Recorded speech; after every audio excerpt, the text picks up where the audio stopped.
கல்யாண மாலைங்கிறது வந்து ஒவ்வொரு குடும்பத்திலையும் அந்த குடும்பத்துல உள்ள சீனியர் பர்சன் என்ன ரோலை பண்ணணுமோ அதை பண்றோம். டிவி ஷோவா தான் ஆரம்பிச்சோமே தவிர மேட்ரிமோனிக்குள்ள நாங்க போகணும் அப்படிங்கறத நாங்க நினைக்கவே இல்லை.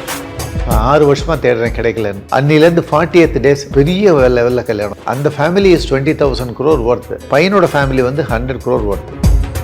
அவர் ஒண்ணுமே சொல்ல, எல்லாம் என் பசங்களுக்கு. எல்லாரும் வந்து விரும்பி விவாகரத்தை ஏற்றுக்கிறாங்களன்னா என்னை பொறுத்த வரைக்கும் இல்லைன்னு தான் சொல்ல முடியும். ஒரு லைஃப்பை ஆரம்பிச்சுட்டு அதுலேருந்து விலகி போகிறதுங்கிறது வந்து அவ்வளவு எளிதான விஷயம் இல்லை. ஒரு ரயிலை கவுத்து விடுற மாதிரி அது. இந்த மேட்ரிமோனிக்குள்ளே வரும்போதே ப்ரீ கண்டிஷனோட வராங்க. அண்ட் மோரோவர் நீ வேண்டான்னு சொல்றதுக்கான கரெக்டான காரணத்தை எனக்கு சொல்லு. இந்த வியாழக்கிழமையோட நிறுத்திடலாம்ப்பா இந்த ப்ரோக்ராம் அப்படின்னு பல முறை யோசிச்சிருக்கோம். ஏன்னா வந்து ஃபினான்ஷியலாக ஸ்ட்ரகிளாக இருக்கும், இல்லைன்னா வந்து வரன் தேடுறதுக்கு ஆளுங்க வராமல் இருப்பாங்க. அதான் ரொம்ப சேலஞ்சான திருமணங்கள் சிலது பண்ணி வைக்கும் பொழுது எங்களுக்கே என்ன தோணும் அப்படின்னா, ஓ இதுக்கு தான் கடவுள் நம்மளை படைச்சிருக்காரு. ஏன் இந்த வெட்டிங் அண்ட் பியாண்ட் வைக்கணும்? இதுல என்ன ஏதாவது மார்க்கெட்டிங் ஸ்ட்ராட்டஜி இருக்கா? அது தேவையா? ஒரு 500 வரன்கள் வராங்க அப்படிங்கிறது அங்க 10,000 பேர் வரப்போறாங்க. 10,000 வரன் வராங்க அப்படின்னா இப்போ வரன் பார்க்க வரவங்க எப்படி உள்ள வரலாம் அதெல்லாம் நான் தெரிஞ்சுக்கலாமா? பிகினர்ஸ் நேயர்களுக்கு வணக்கம். வாழ்க்கையில திருமணம் அப்படிங்கிறது ஒரு முக்கியமான கட்டம் எல்லாத்துக்குமே அப்படிங்கலாம். ஏன்னா அந்த திருமணத்துக்கு அப்புறம் தான் அவங்களோட வாழ்க்கை எப்படி இருக்குங்கிறத டிசைட் பண்ண முடியும்.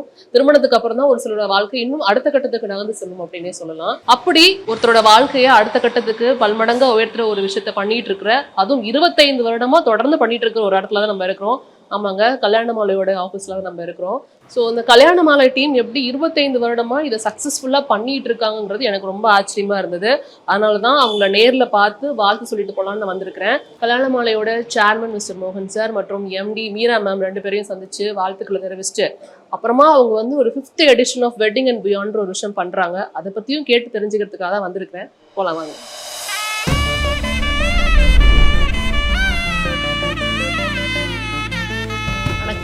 வணக்கம் வணக்கம். வாங்க கிருத்திகா, எப்படி இருக்கீங்க? இது வந்து வச்சுக்கோங்க, என்னுடைய வாழ்த்துக்கள் தூங்கத்துக்கு மூலமா சொல்றேன்.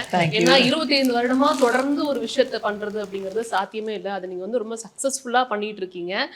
ஒரு மனிதனோட வாழ்க்கையில அடுத்த கட்டம் திருமணம். ஸோ அதை வந்து சரியான முறையில் வந்து அமைச்சு கொடுக்கறதுங்கிறது ரொம்ப பெரிய விஷயம்.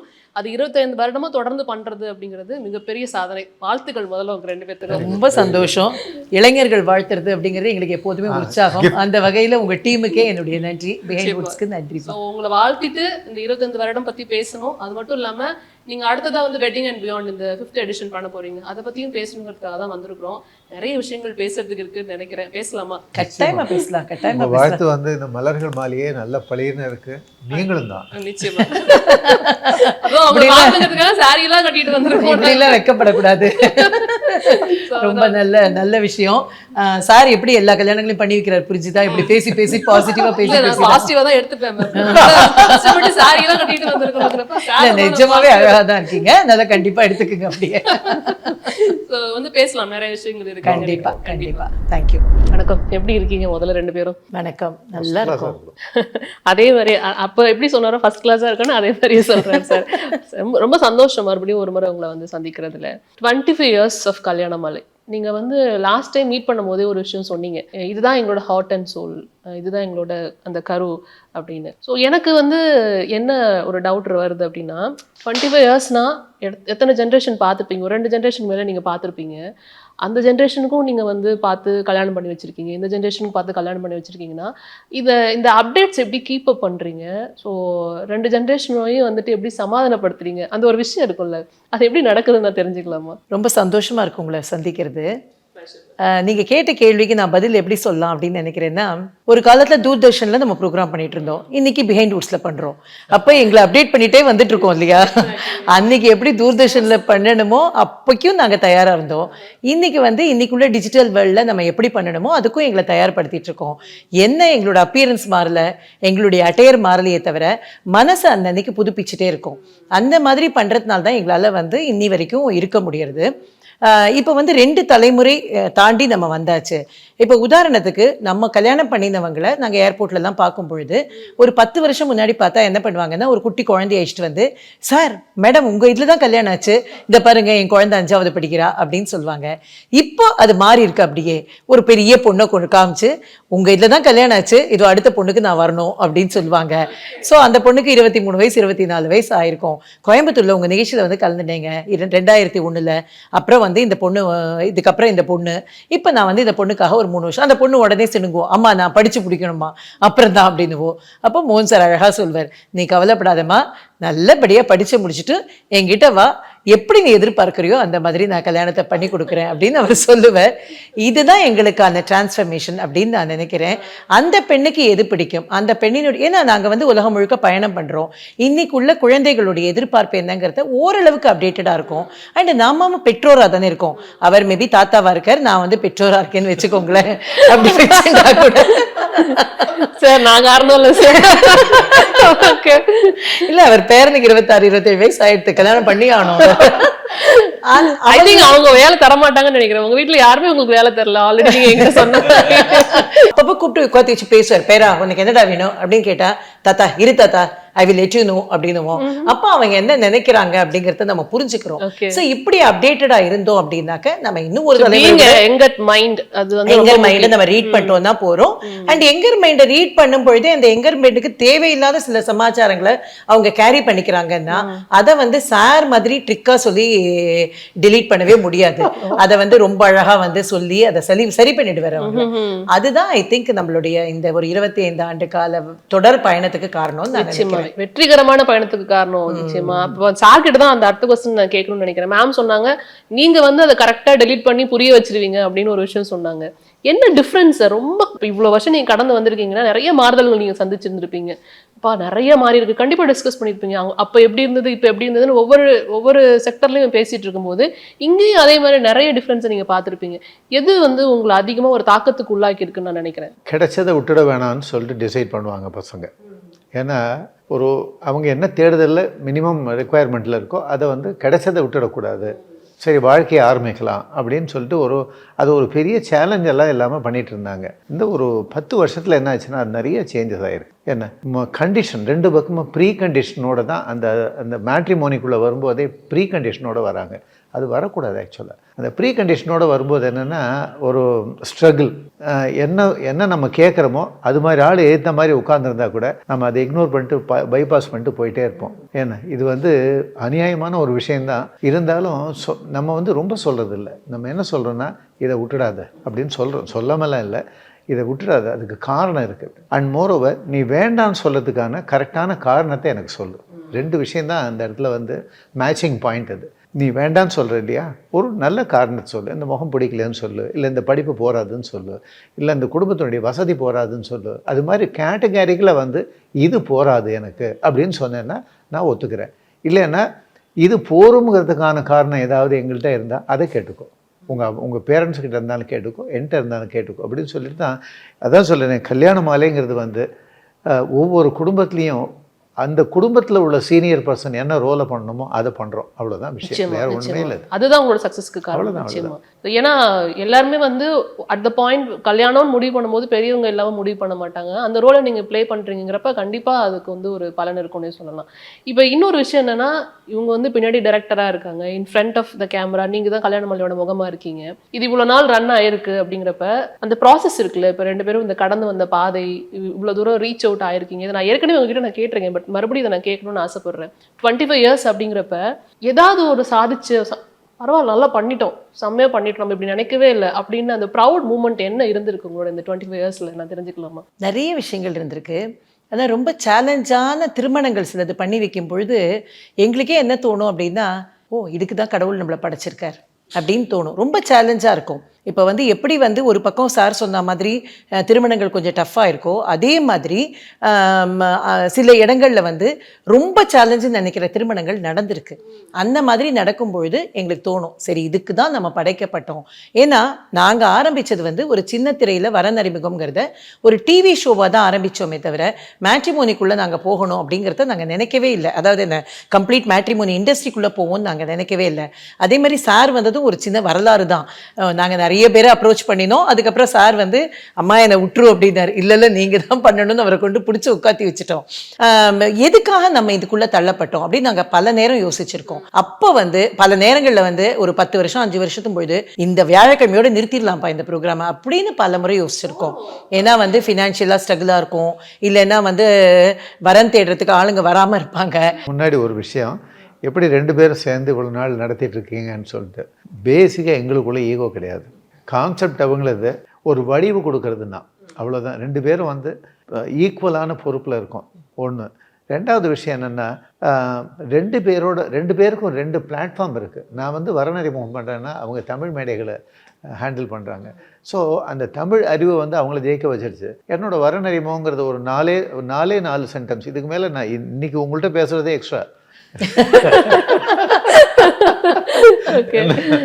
கவலைப்படாதீங்க, நீங்கள் கேட்டது கிடைக்கும் அப்படின்னு சொல்லி தான் அந்த ஒரு வாரத்துக்கு தான் சார் வராங்க. லாஸ்ட் டைம் நம்ம வந்துட்டு பண்ணும்போதே நான் அதுலதான் முடிச்சிருப்பேன் சார். இந்த ஒரு வார்த்தை கேட்கறதுக்காக சார் இந்த எவ்வளவு டிராமா அப்படின்னு சொல்லி நான் முடிச்சிருப்பேன். எனக்கு சார்ட்ட வந்து அவர் சொன்னார் ஈகோவே கிடையாது அப்படின்னு. ஆனா ஒரு பொறாம உண்டு கிருத்திகா. அப்படியா? என்னன்னா, நான் வந்து தலைப்புக்கு யோசிக்கணும், என்ன பேசணும்னு யோசிக்கணும், யார் நடுவர்னு யோசிக்கணும், யார் யார் பேச்சாளர்கள்னு யோசிக்கணும், அவங்கள சரி பண்ணணும். சில நேரங்கள்ல வந்து அவங்களோட நிறைய இன்டராக்ட் பண்ற மாதிரிலாம் இருக்கும். அப்புறம் என்ன புடவை கட்டிக்கணும்னு யோசிக்கணும், எப்படி ஆக்சஸ் இது எந்த கஷ்டமுமே கிடையாது. இது எந்த கஷ்டமே கிடையாது. அவர் மட்டும் அதே ஒயிட் பேண்ட் ஷர்ட் எங்கேயோ வெளில போயிருப்பார், அங்கேயிருந்து வந்து உட்காருவார். உட்காந்து மேடையில வந்து நீங்க நினைக்கிற மாதிரி நல்லவர் தான். ஆனா எங்க போனாலும் அவரை தான் முதல்ல பார்ப்பாங்களே தவிர அப்புறம் தான் ஓ மேடம் நீங்களும் வந்திருக்கீங்களா அப்படின்னு அப்புறம் தான் நமக்கு வரும். ஆனா அது வந்து அவருக்கு கிடைச்ச மிகப்பெரிய வரப்பிரசாதம் அப்படின்னு தான் நான் நினைக்கிறேன். ஆனா அந்த சேலஞ்சஸ் அவர் ஹேண்டில் பண்ற விதம் இருக்குல்ல, அந்த கல்யாணங்களை பண்ணி வைக்கிற விதம், அது ரொம்ப நல்லா பண்ணுவார் அவர். உங்க 2 பேருக்குள்ள ஈகோ இல்லைன்னு சொன்னப்ப நிறைய பேருக்கு வந்துட்டு தெரியாது. ஸோ அவங்க வந்து சிஸ்டர்லாம், இவங்க வந்து பிரதர்லாங்கிறதே நிறைய பேருக்கு தெரியாது. ஸோ அதையும் நான் சொல்ல விரும்புறேன். ஏன்னா லாஸ்ட் டைம் அதை பத்தி நிறைய கேட்டேன். இப்படி வந்து ஒரு ரேர் காம்பினேஷன்ல பிசினஸ் பண்றது அப்படிங்கிறது ரொம்ப வந்துட்டு பெரிய விஷயம். அது இவ்வளவு தூரம் சக்சஸ்ஃபுல்லா எடுத்துட்டு வருதுங்கிறது அதை விட பெரிய விஷயம். அதனால தான் நான் மறுபடியும் பதிவு பண்ண விரும்புறேன். இப்போ அதுதான் சேலஞ்சஸ் என்ன இருந்ததுன்னு நான் கேட்கிறேன் சார்.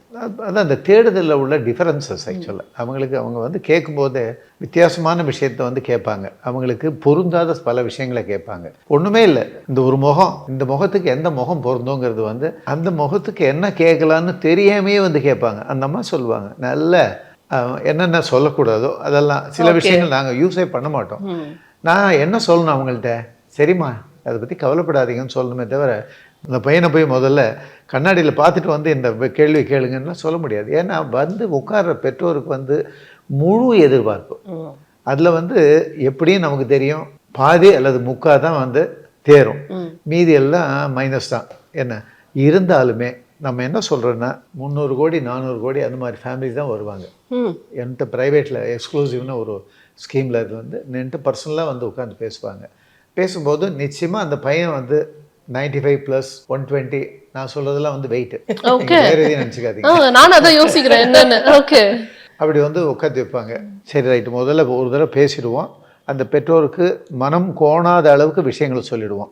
சொல்லிவிட்டு அந்த பையனோட நான் ஒரு 10 நிமிஷம் பேசணும் அப்படின்னு சொல்லுவேன். இதை இவ்வளோ விஷயங்கள் சொல்லட்டுமே, பையன்கிட்ட என்ன பேசணும், ஏன்னா அவங்களுக்கு பயம், நான் என்ன சொல்லிடுவேணும்னு ஒரு சின்ன பயம் ஒன்று இருக்கும்.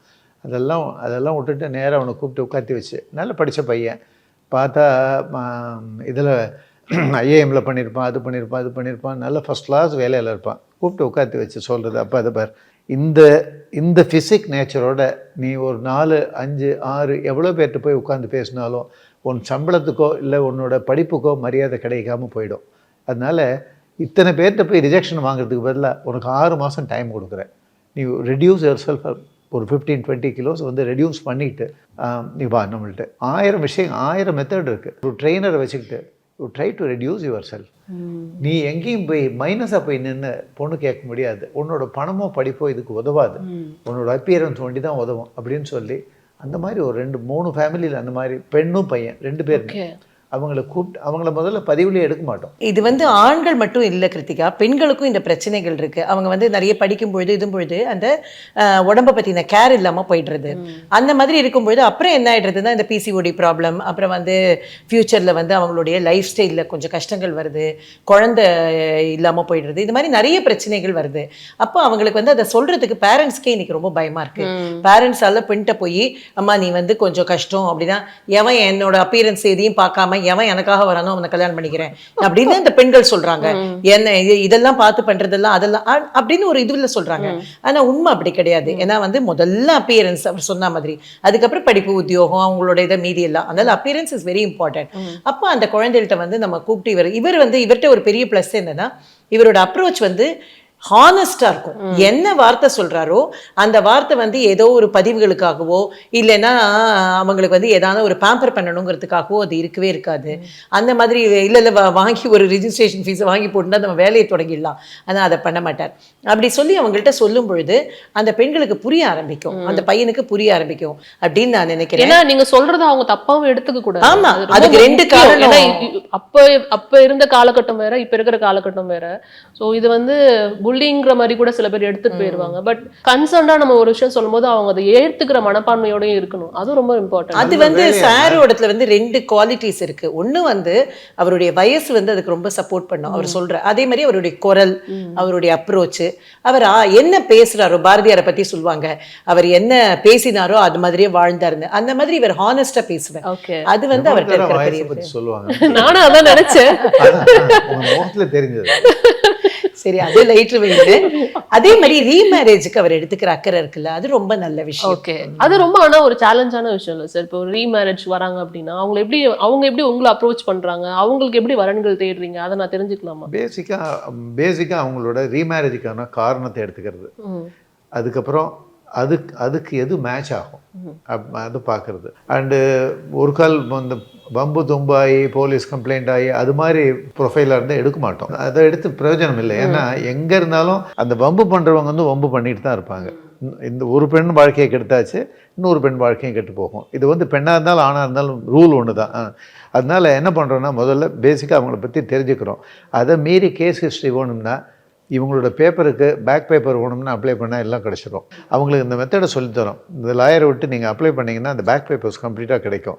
அதில் வந்து சிலது உண்மைகள் இருக்கும், சில தகவல் வந்து பொய்யா கூட இருக்கும்.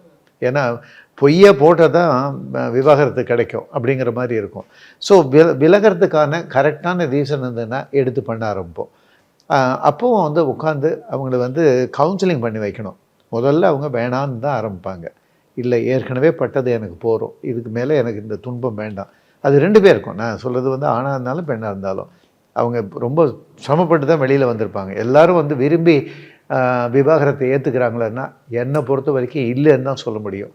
இப்போவும் இம்மெச்சூர்டாக எல்லோரும் விவாகரத்து பண்ணுறாங்க அப்படிங்கிற ஆர்கியூமெண்ட்டில் நான் இல்லை. அது வந்து தப்பான விஷயம். ஒரு லைஃப்பை ஆரம்பிச்சுட்டு அதுலேருந்து விலகி போகிறதுங்கிறது வந்து அவ்வளவு எளிதான விஷயம் இல்லை. ஒரு ரயிலை கவுத்து விடுற மாதிரி அது அவ்வளோ பெரிய விஷயம். ஆனால் ரெண்டு பேர் விலகல் இல்லை, அது ரெண்டு குடும்பத்தினுடைய விலகல், ரெண்டு குடும்பத்தினுடைய மிகப்பெரிய மன உளைச்சல், இத்தனையும் அதுக்குள்ளே வருது. விசாரிச்சுக்கிறோம், நியாயமாக இருக்கிற பட்சத்துக்கு நல்ல விதமாக எடுத்து அவங்கள வந்து திரும்ப இந்த டீரையிலான ட்ரெயினை வந்து தண்டவாளத்தில் திரும்பி ஏற்றி விடுற மாதிரி, அப்போ தான் அந்த வாழ்க்கை சக்கரம் வந்து கரெக்டாக ஓடும். அந்த மாதிரி தான் பண்ணுறோம். அந்த இடங்களில் நம்ம பண்ணுற ஒர்க்கினுடைய மதிப்பு வந்து மதிப்பிட முடியாத ஒரு உயரத்தில் இருக்குது. அது மாத்திரம் டவுட்டே கிடையாது. ஆக்சுவலாக அதை ஒரு எக்ஸாம்பிள்னு சொல்லணும்னா, விபத்தில், அதாவது கல்யாணம் ஆகி 2 வருஷம் ஆக்சுவலாக விபத்தில் என் கணவன் இறந்து போயிடுறாரு. அந்த பெண்ணு வந்து கையில் குழந்தையோடு வந்திருக்கிறாங்க.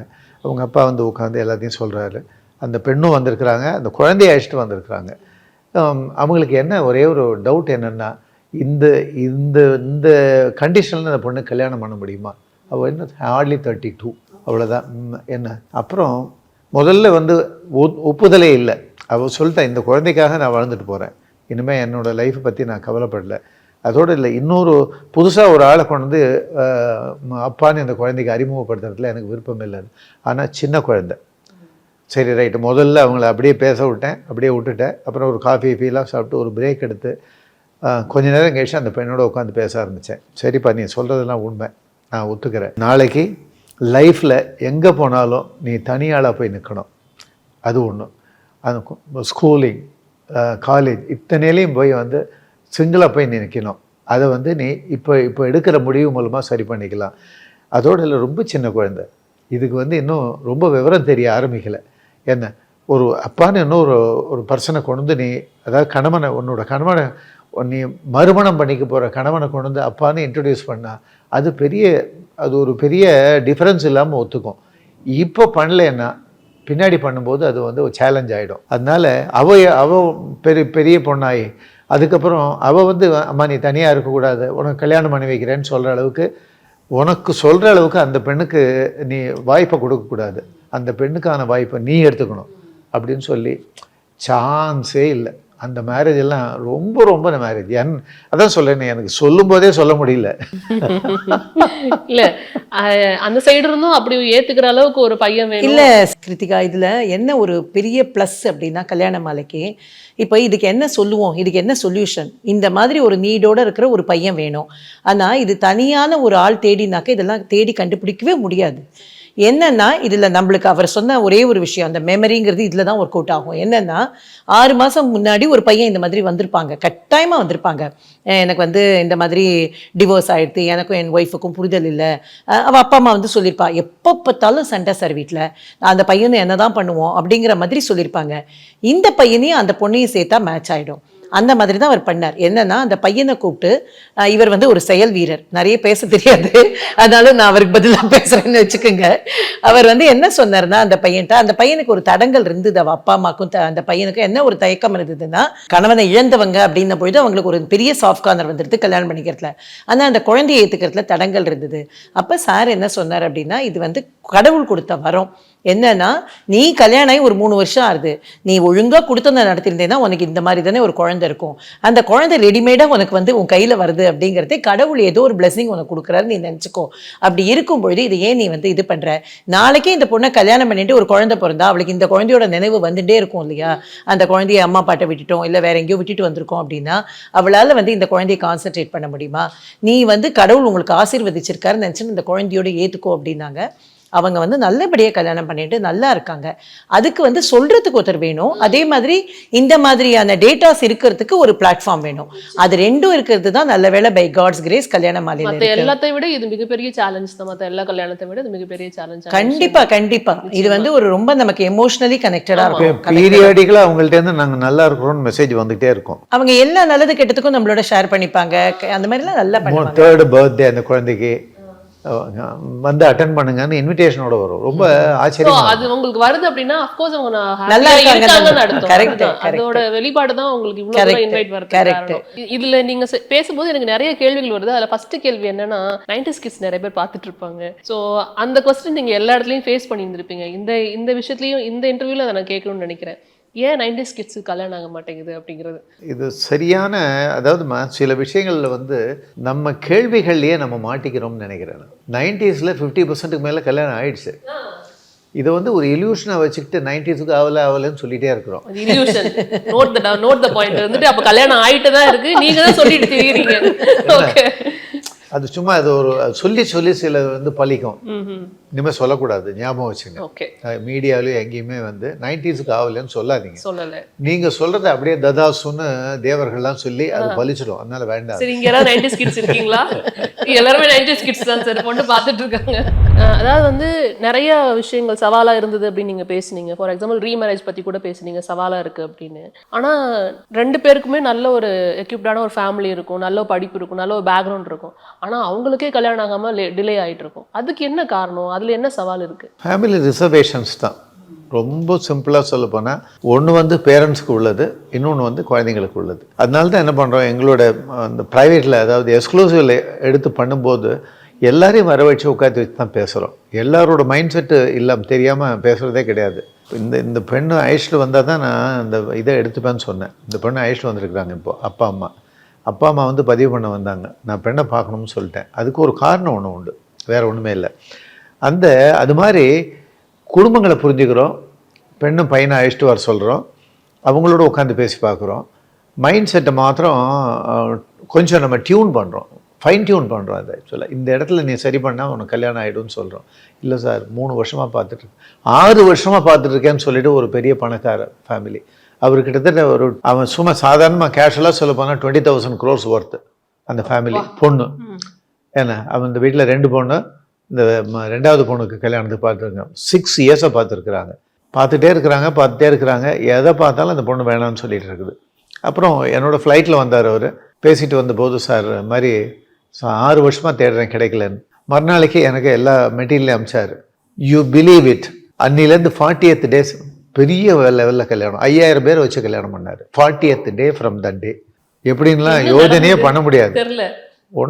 ஒரே 2 வரன் எடுத்தேன். அதில் 1 வரன் தான் நம்ம வந்து இது உங்களுக்கு சூட் ஆகும்னு நினச்சி கொடுத்தா அந்த பொண்ணும் அந்த பையனும் ஒரு ஸ்டார் ஹோட்டலில் உட்காந்து பேசினாங்க. எந்திரிக்கும் போது நிச்சயதார்த்தம். அவங்க 2 பேரும் பேசி எந்திரிக்கும் போது நிச்சயதார்த்தம். அவ்வளோதான் கல்யாணம்.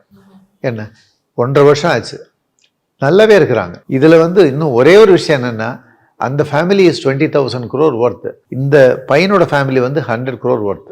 தேர் is a big difference in height difference in இதில் ஃபினான்ஷியல் ஸ்டேட்டஸில். அவர் ஒன்றுமே சொல்ல, எல்லாம் என் பசங்களுக்கு.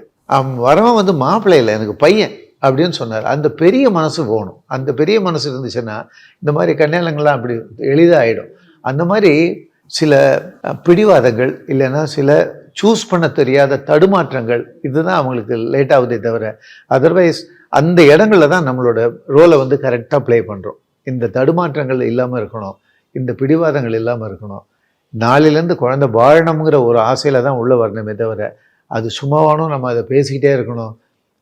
நம்ம லெவல் என்ன, அந்த லெவல் என்ன, அது எல்லா லெவலும் இருக்குது. வாழற 2 பேரோட லெவல் வந்து அன்பு இல்லை, அடித்தளமே அன்பு இல்லை. அதெல்லாம் பார்க்கணும் நீங்கள் அப்படின்னு சொல்கிறோம். அதை எடுத்துக்கிறாங்க, நல்ல வேலையை எடுத்துக்கிறாங்க. பார்க்குறவங்களுக்கு இன்னொரு கேள்வியும் வரும்.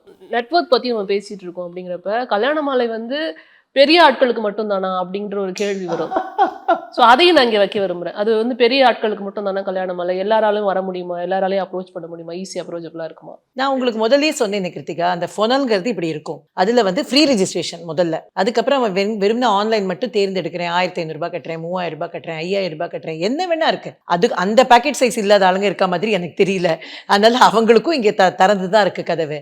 அவங்க எப்படி சூஸ் பண்ணிக்கிறாங்களோ அதை பொறுத்தது. இப்போ அவங்க வந்து நானே பார்த்துக்கிறேங்க, ஆன்லைன் மட்டும் போகிறோம், இவ்வளோதான் ஃபீஸு. அதே மாதிரி நீங்கள் இல்லை எனக்கு எல்லா ஈவெண்ட்டுக்கும் என்னை கூப்பிடுங்க நான் வரேன் அப்படின்னு சொன்னால் 5,000 ரூபாய் 7,000 ரூபாய் இதுதான் ஃபீஸு. அதை தாண்டி இல்லை எனக்கு இப்படி வேணும், பாதுகாப்பான சர்வீஸ் வேணும், எனக்கு விளம்பரங்களே இருக்கக்கூடாது, நான் இவ்வளோ கோடி இப்போ 500 கோடி ஒர்த்து, எனக்கு ஏற்ற மாதிரி ஒரு ப்ரொஃபைலை நீங்கள் ஐடென்டிஃபை பண்ணுங்கன்னு சொன்னால் அதற்கான முயற்சியே வேறு. அவங்களுக்கும் தனியாக இருக்குது. அடுத்ததான் நான் பேச நினைக்கணும் அப்படின்னா வெட்டிங் அண்ட் பியாண்ட், அதை பற்றி தான் நான் பேசணும்னு ஆசைப்படுறேன். ஏன்னா கிட்டத்தட்ட 5வது வருடம்னு நினைக்கிறேன் எனக்கு தெரிஞ்சு. எனக்கு ஃபஸ்ட்டு 5வது எடிஷன். ஓகே, ஃபஸ்ட்டு எனக்கு ஒரு டவுட் என்ன அப்படின்னா, நிறைய விஷயங்கள் பண்ணிட்டு இருக்கீங்க, அப்பப்போ மீட் வைக்கிறீங்க, நிறைய பேர் வராங்க, ஆஃப்லைனில் நிறைய கல்யாணங்கள் பண்ணி கொடுத்துட்டு இருக்கீங்க. ஏன் இந்த வெட்டிங் அண்ட் பியாண்ட் வைக்கணும்? இதில் என்ன ஏதாவது மார்க்கெட்டிங் ஸ்ட்ராட்டஜி இருக்கா, அது தேவையா அப்படின்னு ஃபஸ்ட்டு உங்களுக்கு தோணும்ல, அது ஏன் நான் தெரிஞ்சுக்கலாமா? இல்லை ஒன்றும் இல்லை, இது ஒன்றும் என்ன ஓப்பன் சீக்ரெட் தான் இது. அதாவது நம்ம வெட்டிங் அண்ட் பியாண்டில் நாம் பண்ணிகிட்ருக்கிற ஈவெண்ட்டினுடைய மேக்னிடியூட் பெருசு, அவ்வளோதான். அதாவது இங்கெல்லாம் வந்து ஒரு 500 வரன்கள் வராங்க அப்படின்றது, அங்கே 10,000 பேர் வரப்போகிறாங்க. ஏன்னா டிக்ளேர் பண்ணுறோம் 10,000 வரன்கள் வருவாங்கன்னு நம்ம டிக்ளேர் பண்ணுறோம். உடனே கின்னஸ்க்கு போகலையான்னு கேட்காதீங்க, அந்த ப்ராசஸ்லாம் பண்ண டைம் இல்லை, அதனால போகலை. 10,000 பேர் வராங்க. அப்போ ஒரு 40,000 50,000 பேர் அங்கே வாக்கின்ஸ் வராங்க. அவங்களுக்கு நம்ம நீங்கள் எங்கே போனாலுமே அவங்க என்ன கேட்பாங்கன்னா, சன் டிவி இருக்கா, பட்டிமன்றம் இருக்கா அப்படின்னு கேட்பாங்க. அப்போ எனக்கு கல்யாண மாலையினுடைய கோர் ஆக்டிவிட்டிங்கிறது 2 தான். வரன் தேடுறவங்களுக்கு வாழ்க்கை துணை அமைஞ்சிருத்தா நல்ல என்டர்டெயின்மெண்ட், ஒரு நல்ல தமிழ் கருத்துக்களை கொடுக்கறது, இதுதான் உலகம் முழுக்க நம்ம பண்ணுறது. அப்போ அந்த பட்டிமன்றம் பேச்சரங்கத்தை பெரிய லெவலில் பண்ணுறோம். இங்கே பண்ணும்பொழுது 1000 பேர் வருவாங்கன்னா அங்கே ஒரு 3,000 4,000 பேரை வச்சு அந்த ப்ரோக்ராமை பண்ணுறோம். இது எல்லாம் பண்ணி இவ்வளோ வாக்கின்ஸ் வரும்பொழுது நீங்கள் சொன்ன மாதிரி மார்க்கெட்டிங் தான். அப்போ இத்தனை பேர் பிக் டே அப்படிங்கிறது என்ன, கல்யாணம் தான். நம்ம ஊரில் மிகப்பெரிய மார்க்கெட் அப்படிங்கிறது திருமணத்திற்கான மார்க்கெட்டு. அப்போது ஒரு கிளைண்ட்டாக நான் யோசிச்சு பார்த்தேன் அப்படின்னா, எங்கள் வீட்டில் கல்யாணம் வந்த போதே நான் வந்து ஒரு 10 கடை ஏறி இறங்கணும்னு எனக்கு ஒரு டயர்ட்னஸ் வந்தது.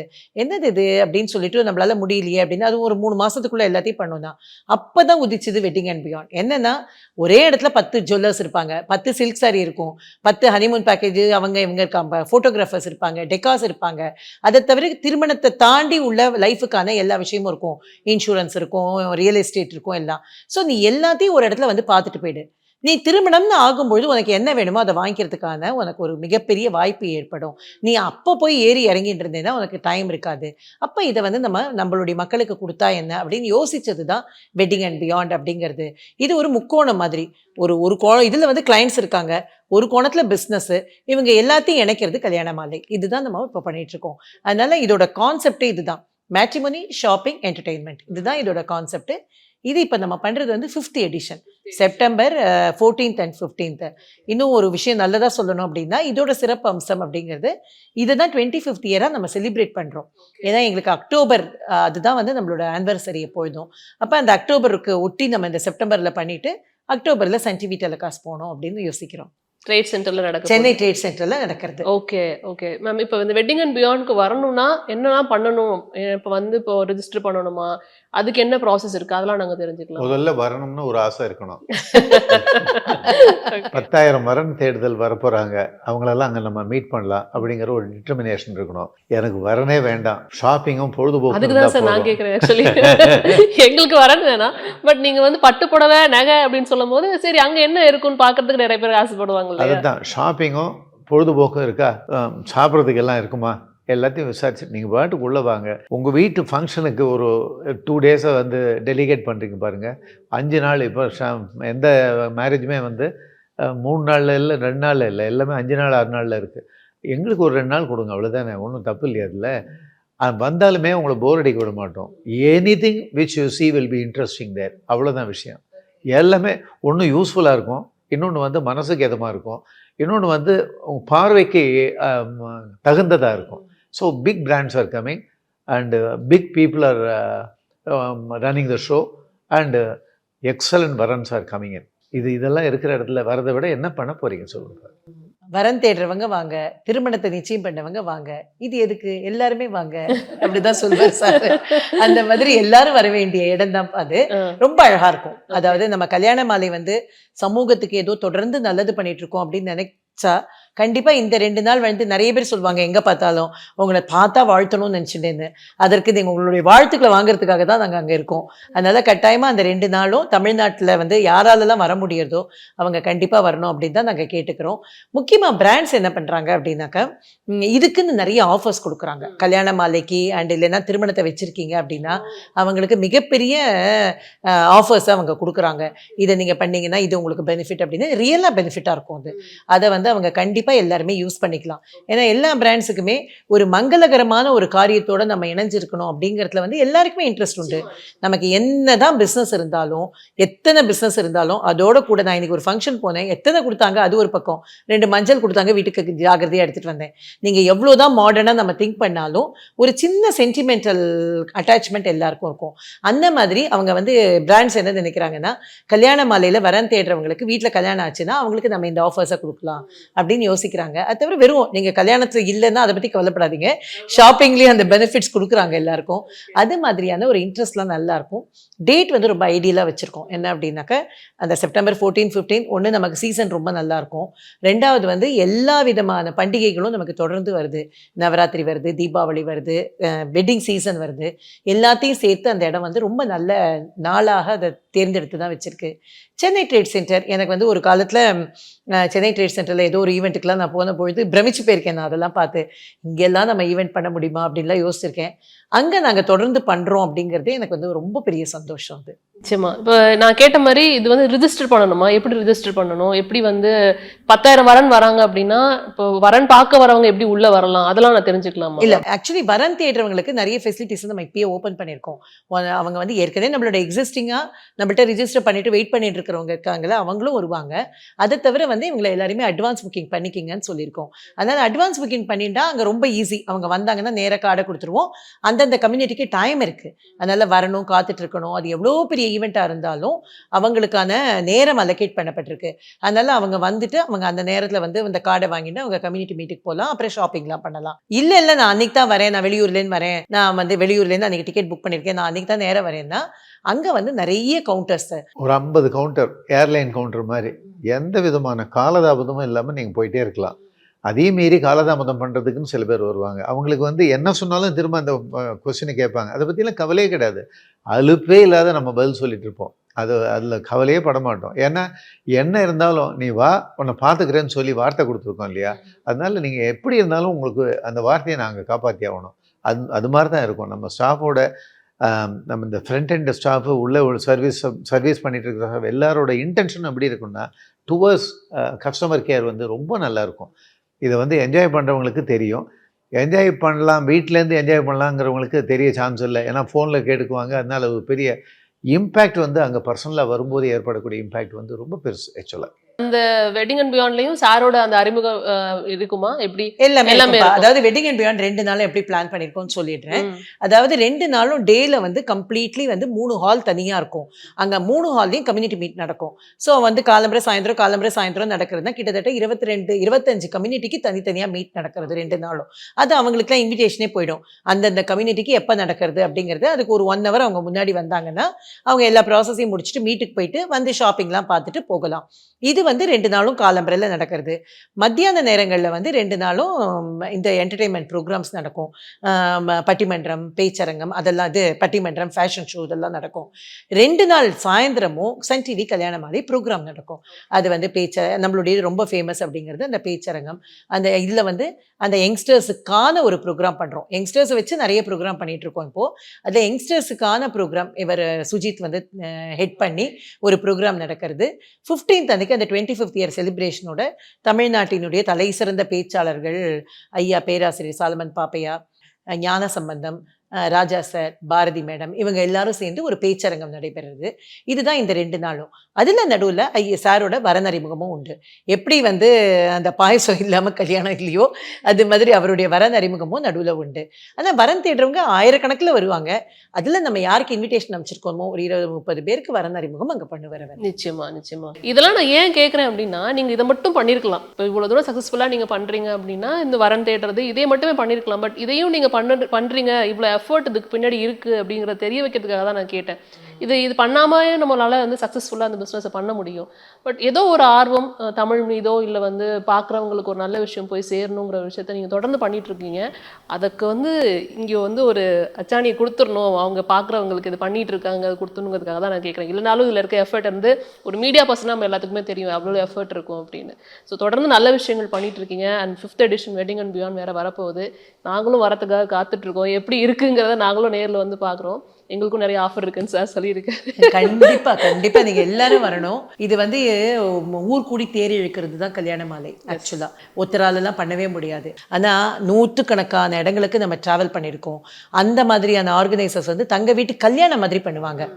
ஸோ அவங்க எல்லாருக்குமே இந்த நேரத்தில் நன்றியை தெரிவிச்சுக்கணும். எல்லாத்துக்கும் மேலே எங்கள் குடும்பத்தை பொறுத்த வரைக்கும் நாங்கள் உங்களுக்கு தெரியும் ஜாயிண்ட் ஃபேமிலின்னு. நாங்கள் 2 பேரும் இவ்வளோ தொடர்ந்து இவ்வளோ பிஸ்னஸில் ஈடுபடுறோன்னா அவருடைய மனைவியாக இருக்கட்டும், என்னுடைய கணவர் எங்கே தேவையோ அது எல்லா இடத்துலையும் வந்து சப்போர்ட் பண்ணுறதா இருக்கட்டும், இல்லை மீதி இடத்துல நீ நல்லா பண்ணுவோமா பார்த்துக்கோ அப்படின்னு தட்டி கொடுக்குறதா இருக்கட்டும், என் குழந்தைங்க அவங்க குழந்தைங்க எல்லாமே சேர்ந்து தான் இன்றைக்கி இவ்வளோ பெரிய விஷயமா இருக்குது. ஸோ அதனால் இன்றைக்கி அதை எல்லாத்தையும் சொல்கிறதுக்கான ஒரு வாய்ப்பை கொடுத்த பிஹைண்ட் வுட்ஸுக்கு என்னுடைய நன்றி. நிச்சயமா மேம். சார் நீங்களும் சொல்லலாம், ஏன்னா 25 வருஷம் அதை சக்ஸஸ்ஃபுல்லாக ரன் பண்ணியிருக்கீங்கிறப்ப ஃபேஸ் ஆஃப் கல்யாண மாலை நீங்கள் தான். கல்யாண மாலை மோகன் சார்னா தெரியாதவங்க யாரும் இருக்க மாட்டாங்க. ஸோ நீங்கள் கண்டிப்பாக நீங்களும் வந்துட்டு பார்க்குறவங்களுக்கு இந்த 25 years முடிஞ்சிச்சுங்கிறப்ப என்ன சொல்ல விரும்புகிறீங்க? வாழ்த்துக்கள், நல்லா வாழுங்க. கிடைக்காதது வந்து வாழ்க்கை தான். வேறு யாராலும் வேறு எந்த ஜீவராசிகளாலையும் உணர முடியாது வந்து வாழ்க்கை தான். அது வந்து நம்மளால் தான் பண்ண முடியும். அதை வரன் தேடுதலில் எந்த இடத்துல உங்களுக்கு சிக்கல் இருந்தாலோ இல்லைன்னா உங்களுக்கு சொல்யூஷன் போகணும்னாலோ one stop solution is Kalyana Malai. Behind கல்யாண மாலை நீங்கள் ட்ராவல் பண்ணுறீங்கிறது வந்து ரொம்ப ஹாப்பியாக இருக்குது ஆக்சுவலாக. Sir pleasure also. எனக்கு ஆக்சுவலி ஏதோ ஒரு கல்யாண வீட்டுக்குள்ளே நுழைஞ்ச மாதிரி ஒரு ஃபீல் ஆகுது உங்ககிட்ட பேசினதுக்கப்புறம்.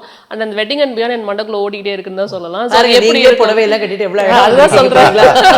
ஸோ எனக்கு ஏதோ ஒரு கல்யாண வீட்டுக்கு ரெடி ஆகிட்டு இருக்க மாதிரியான ஒரு ஃபீல் ஆகுது. நான் உண்மையாகவே சொல்கிறேன். அண்ட் உங்கள் கூட பேசுனது ரொம்ப ரொம்ப சந்தோஷம். ஒரு பாசிட்டிவ் எனர்ஜி எப்போதுமே இங்கேருந்து நான் எடுத்துகிட்டு போயிருக்கேன். ஸோ இந்த தடவை எனக்கு அந்த மாதிரி ஒரு எனர்ஜி கிடைச்சிருக்கு. உங்கள் சந்திச்சதில் ரொம்ப சந்தோஷம். உங்களோட நேரத்திற்கு ரொம்ப நன்றி. நன்றி. பிஹைண்ட் வுட்ஸ்க்கு எங்களுடைய மனப்பூர்வமான நன்றி.